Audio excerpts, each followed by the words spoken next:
Aleluia. Sepulcro vazio está, porque Ele Amém. A paz do Senhor, bem-vindos à casa do Senhor essa noite. Convido você para abrir a sua Bíblia em Jeremias. Quero meditar em uma parte desse texto de Jeremias 37. Você, ao encontrar essa passagem, nós vamos ler apenas um versículo, parte de um versículo, melhor dizendo, para a gente meditar essa noite, ver o que Deus tem para nós essa noite. Tenho certeza que o Senhor vai falar conosco, como já tem falado durante todos esses dias. Vamos te ver aqui, Carmen William Kellen, essa igreja te ama, você e a Sandra, são bem-vindos sempre. Bom ver esses irmãos que moram tão longe, estando conosco. Amém. Jeremias 37, versículo de número 17, parte A. Diz assim: Então o rei mandou buscá-lo e Jeremias foi trazido ao palácio. E secretamente o rei lhe perguntou: Há alguma palavra da parte do Senhor? Somente até aí a leitura, pode manter aberta se você quiser, depois nós vamos ler outros textos. Essa passagem tem como um contexto um momento muito difícil na história do povo de Israel. Somente a tribo o povo que ficou no sul, Judá, eles estavam passando por um momento de perda da sua nação, de possível exílio. Era uma incerteza muito grande no coração deles. Eles estavam, talvez, no momento, atemorizados, tementes quanto ao futuro. E diz aí o texto, você pode ler em casa, que Jeremias era o profeta naquela ocasião, naquela cidade, naquele país. O rei Zedequias, aflito no seu coração quanto às incertezas que estavam diante de si, eles estavam sitiados por Babilônia. Eles tinham mandado buscar ajuda do Egito, mas o Egito, como revelou o Senhor, no meio do caminho voltou, desabandonou. E eles estavam literalmente sozinhos naquela situação, prestes a serem tomados pelos babilônicos. E o rei Zedequias envia então um dos seus homens, pessoas que estavam junto de si, para procurar o profeta. E ao chegar no profeta, essa foi a pergunta: há alguma palavra de Deus, a palavra do Senhor para mim? E eu uso essa passagem hoje com muita propriedade, porque estamos passando por um momento semelhante, onde a gente vê um irmão querido nosso partindo, família conosco ainda, alguns perguntando: o que Deus tem a dizer em momentos como esse, pastor? Será que há uma palavra de Deus para nós em momentos como esse? E eu tomo a liberdade de usar esse texto de uma forma bem pessoal. O profeta respondeu, continuação do verso: Assim respondeu Jeremias. E eu quero dizer para vocês, sim, há uma resposta de Deus. Sim, há uma palavra de Deus para nós em momentos como esse. Deus não nos deixa sem resposta. Quantos podem dizer amém? Deus está conosco em todos os momentos. Há uma palavra do Senhor em todos os momentos da nossa vida. Saiba disso. Deus está sempre a nos consolar, está sempre a nos ouvir. Qual é a palavra que Deus tem para nós em momentos como esse, pastor? A palavra de Deus diz em Romanos 12, se você tem uma Bíblia e quiser abrir comigo.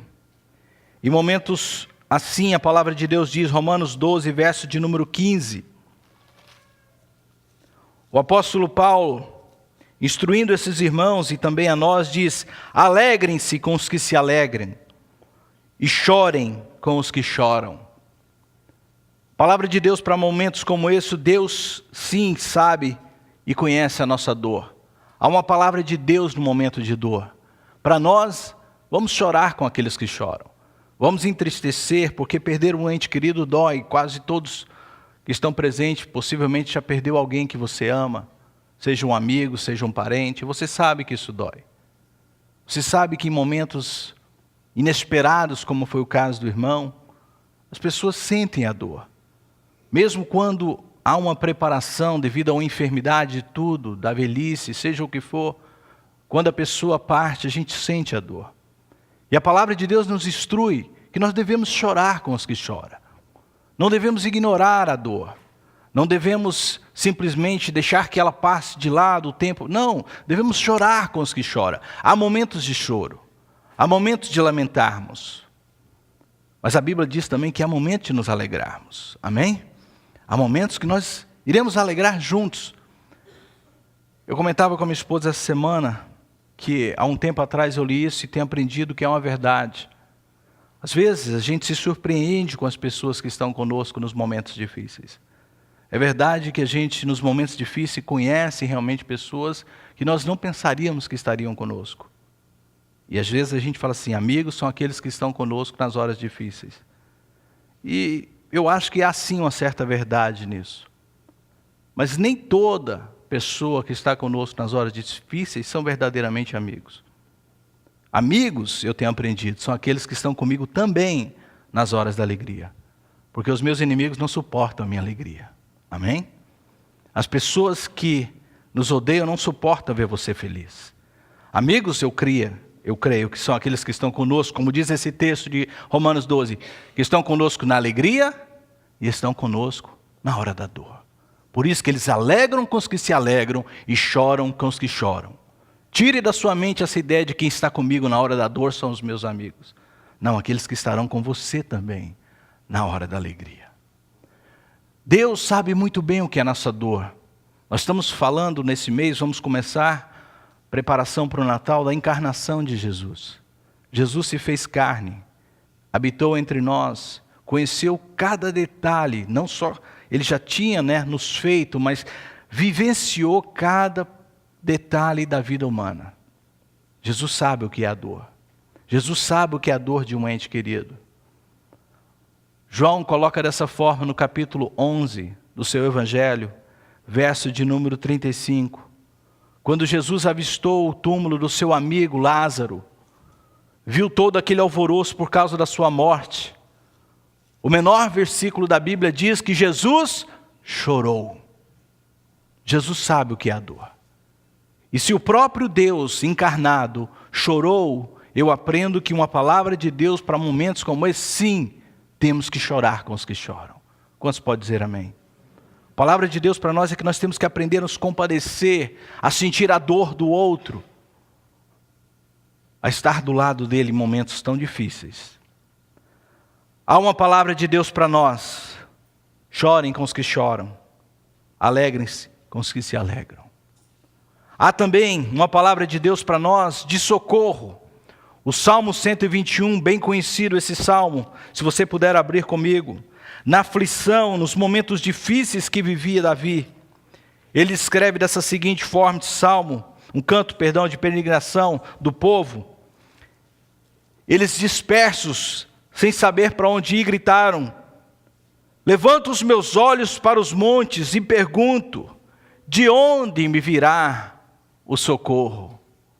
Momentos de dor, momentos de dificuldade, momentos de incerteza, nós nos perguntamos, quem vai nos socorrer? E Deus tem uma palavra para nós nessa hora, como diz o próprio Salmo no verso 2, o meu socorro vem do Senhor, que fez os céus e a terra. Quantos podem dizer amém?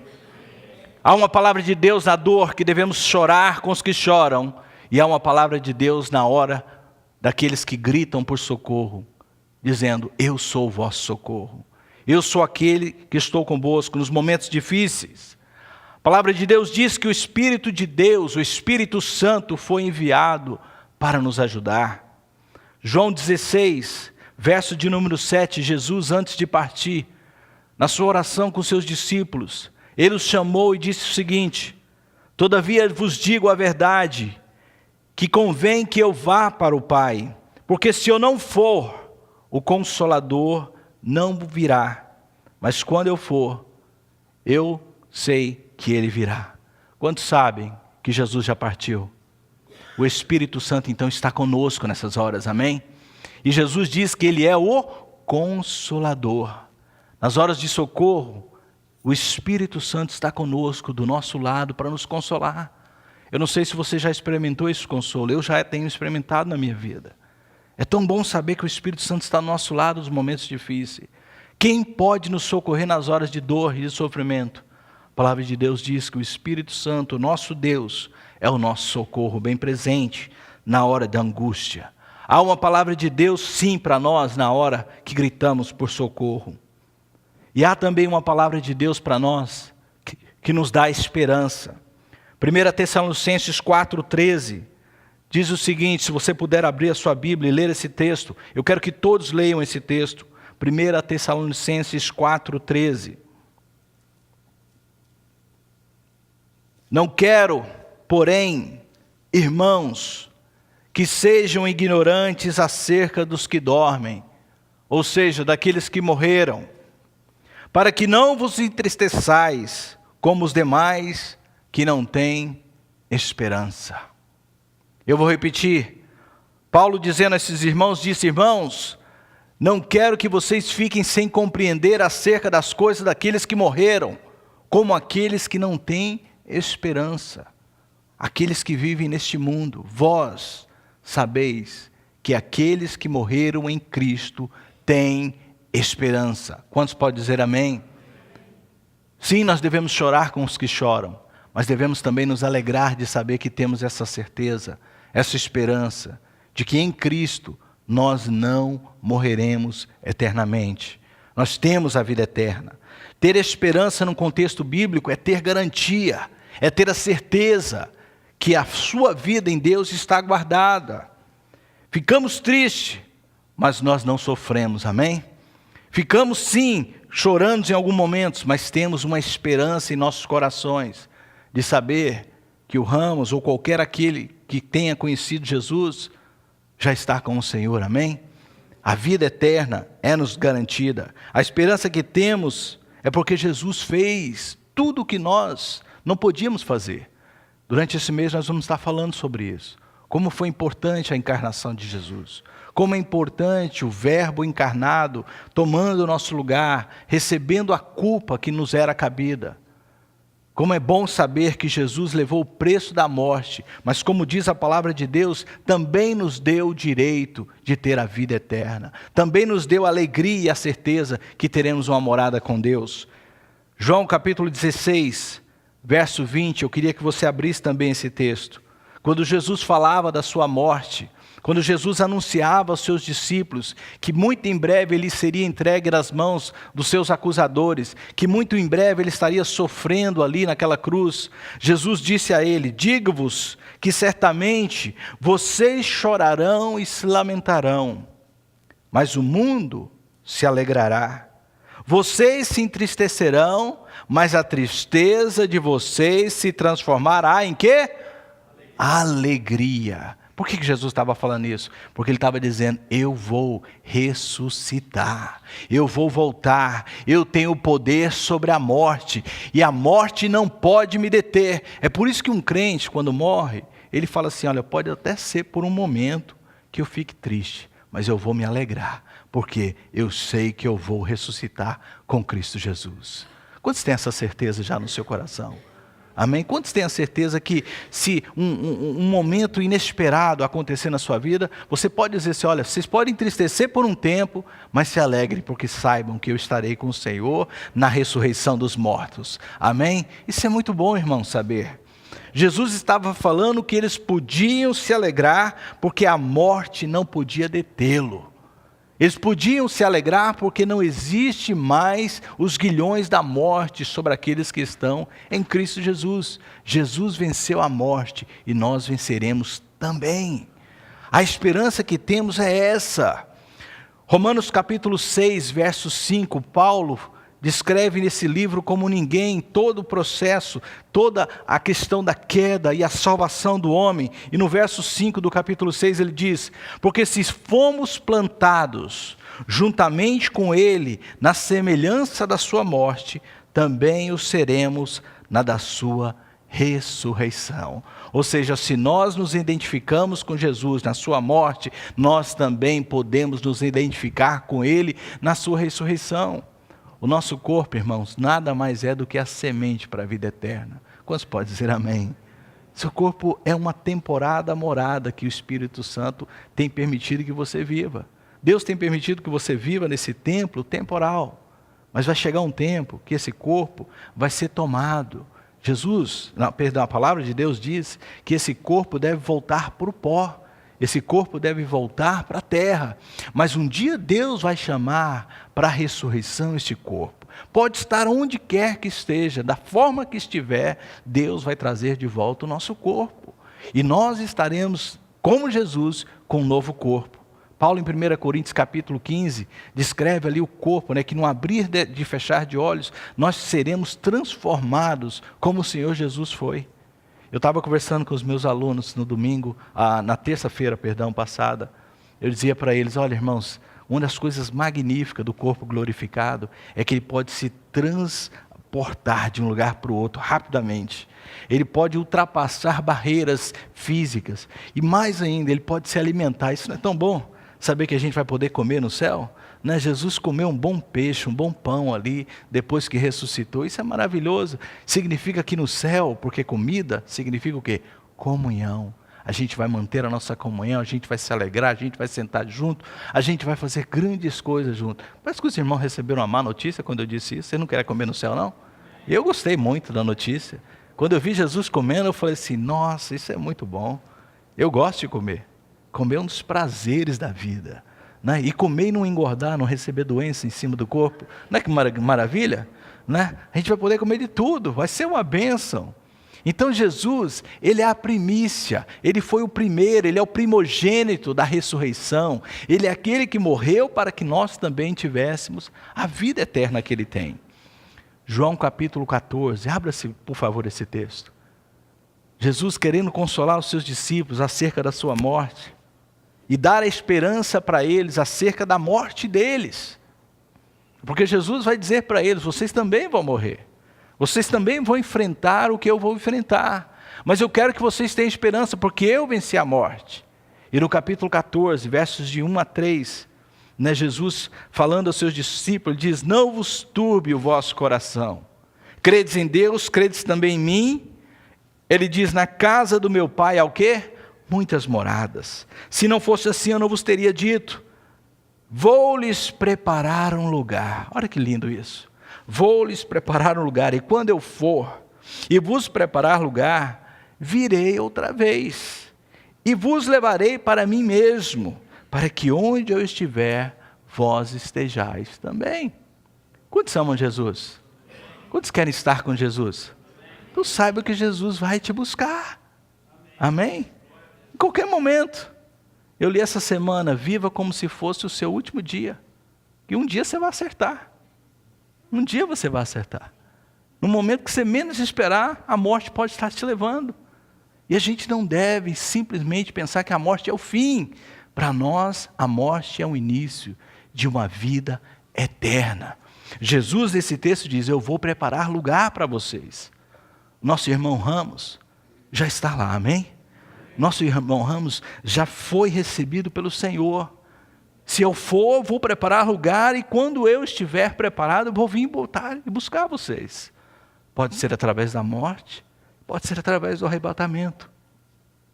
Num determinado momento, todos aqueles que estão em Cristo serão reunidos com Ele nas moradas eternas. E lá, irmãos, não vai haver mais choro. Lá não haverá mais pranto. Lá não haverá mais dor. Lá só haverá alegria eterna, porque o próprio Deus vai estar conosco. Filipenses 3, verso 20, você não precisa abrir, Paulo diz, saiba de uma coisa, a nossa cidadania é celestial. Nosso lugar final, a nossa última parada é o céu. E a gente tem que ser lembrado disso. Em momentos como esse, a gente para e pensa, ninguém vai ficar aqui para semente, não. Amém?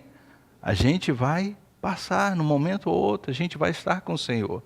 A gente fala assim, Jesus é meu rei, quero estar com Ele, mas ninguém quer morrer, né?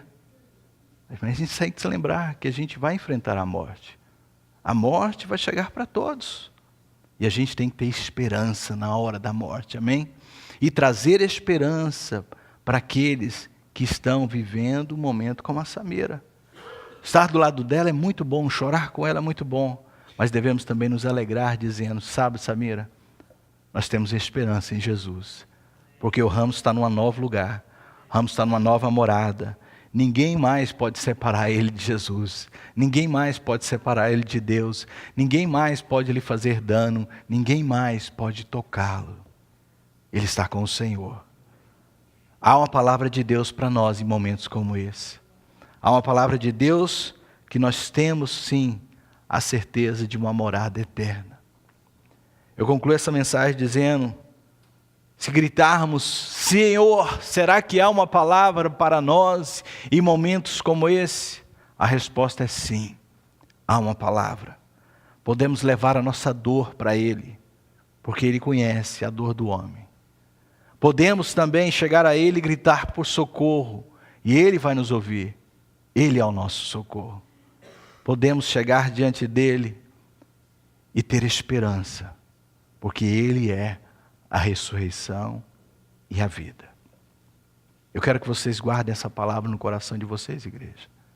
Há momentos sim de chorarmos e de nos entristecermos, mas esse choro não é para sempre, como disse Jesus aos discípulos. Logo ele se transformará em alegria. E nós vamos passar nesse final de semana numa transição de choro para alegria, porque o Senhor já está com o nosso irmão. Amém? Curva a sua cabeça, feche os seus olhos. Vamos orar ao Senhor. Pai, eu te agradeço, porque o Senhor tem uma palavra para nós em momentos difíceis, em momentos de dor, em momentos de aflição.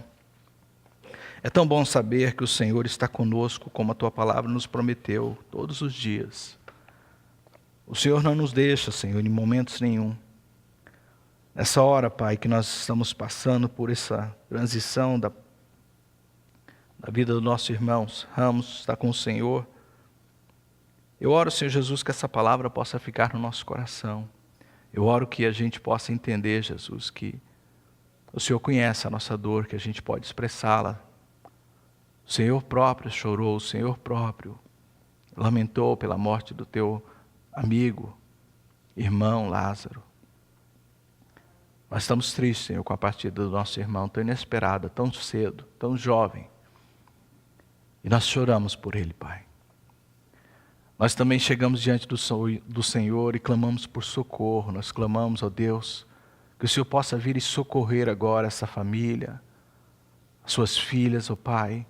Que o Senhor possa vir, ó Pai, de encontro das necessidades que eles terão. Venha ao nosso socorro, Pai. Venha ao socorro dessa família, Pai. Venha ao socorro, Senhor, dos parentes que estão no Brasil, daqueles que não podem estar com Ele agora. Pai, eu te peço, Senhor, seja o socorro bem presente na hora da angústia. Eu oro também, Senhor Jesus, que a esperança que o Senhor veio nos trazer, que a esperança da ressurreição, Senhor, possa brotar nos corações daqueles que choram, daqueles, Senhor, que talvez não conhecem ainda o Senhor, que eles possam ouvir falar que Jesus veio preparar um lugar para nós. Jesus veio, morreu por nós e está com o Pai, pronto para nos receber. Pai, eu oro que eles possam entender, Pai, e se regozijar nessa esperança de estar com o Senhor. Essa é a minha oração, Pai, em nome de Jesus. Amém.